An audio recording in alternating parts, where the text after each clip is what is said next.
Vas-y, go.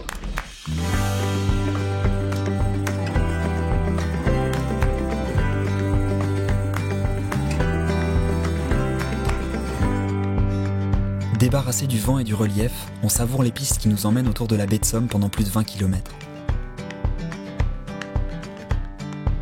Dans l'après-midi, alors que l'on remonte vers le nord, les prévisions météo se dégradent et on décide d'abandonner le bivouac pour ce soir.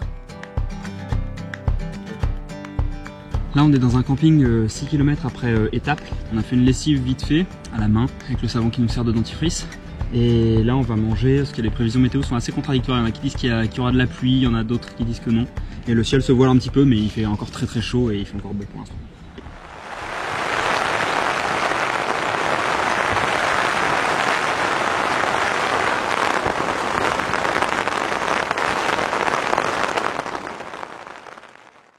Alors comme c'était prévu, on a eu un petit peu d'orage cette nuit. Il a bien plu pendant quelques heures, on a eu pas mal de vent, du tonnerre, etc. Mais du coup ça s'est calmé un peu avant 8h.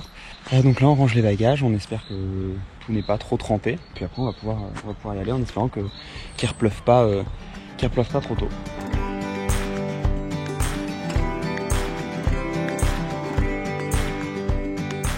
La route suit la côte et ondule entre les dunes en nous emmenant de village en village avant de bifurquer vers l'intérieur des terres.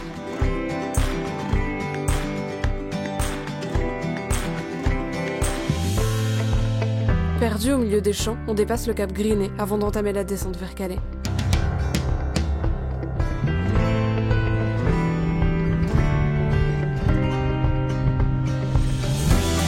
Alors que l'on roule vers la frontière belge, un orage qui éclate juste au-dessus de nos têtes nous offre une dernière averse avant de quitter la France.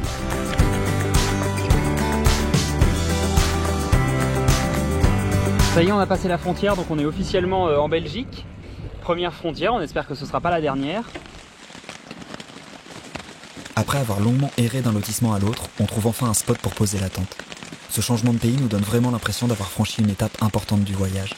Berlin est encore loin, mais mine de rien, quitter la France à vélo, c'est déjà un petit accomplissement dont on est fier.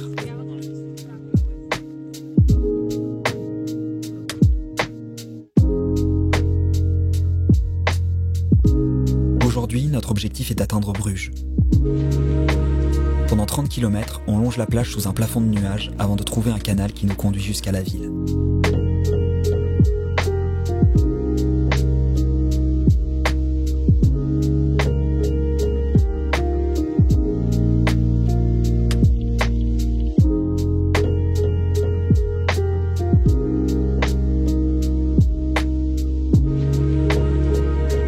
Après avoir passé nos tests PCR qu'on espère négatifs, mais un petit peu de suspense quand même, on est arrivé à Bruges. Du coup c'est la première étape vraiment touristique du parcours et c'est vraiment cool d'être là.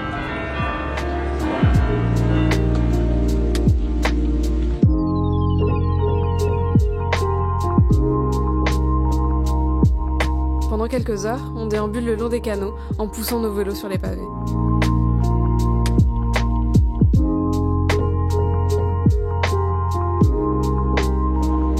Évidemment, c'est un peu compliqué de camper au milieu de la ville, donc on décide en fin de journée de reprendre la direction de la côte. Voilà, on s'est installé le long du canal qui remonte de Bruges à la mer, donc on est à peu près à mi-chemin, on a fait 7 ou 8 km. Et pour la première fois depuis le début, en fait, là on a froid, il fait gris et il caille. Du coup on a décidé de changer de menu pour une fois, c'est pas nouilles, c'est polenta. Donc une grande diversité de nourriture qui s'offre à nous.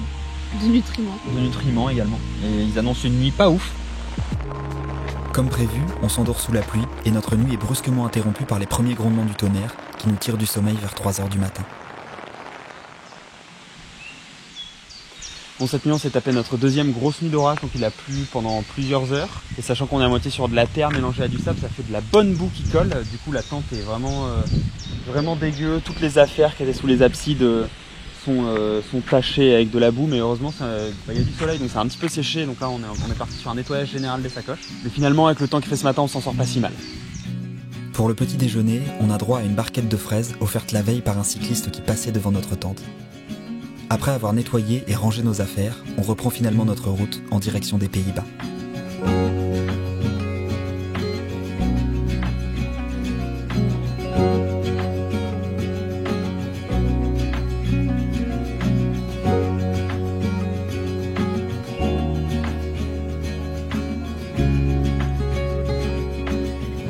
passer la frontière. Donc là on est aux Pays-Bas officiellement. Ça s'est très bien passé. En fait la frontière c'est 2 bornes dans une espèce de réserve naturelle, donc il n'y a aucun contrôle, rien du tout. Et depuis tout à l'heure en fait on longe les dunes un petit peu, il y a plein de pistes cyclables, donc c'est assez cool. Après avoir roulé le long des côtes qui nous rappellent parfois la Normandie, on embarque sur un ferry qui nous emmène de l'autre côté du bras de mer.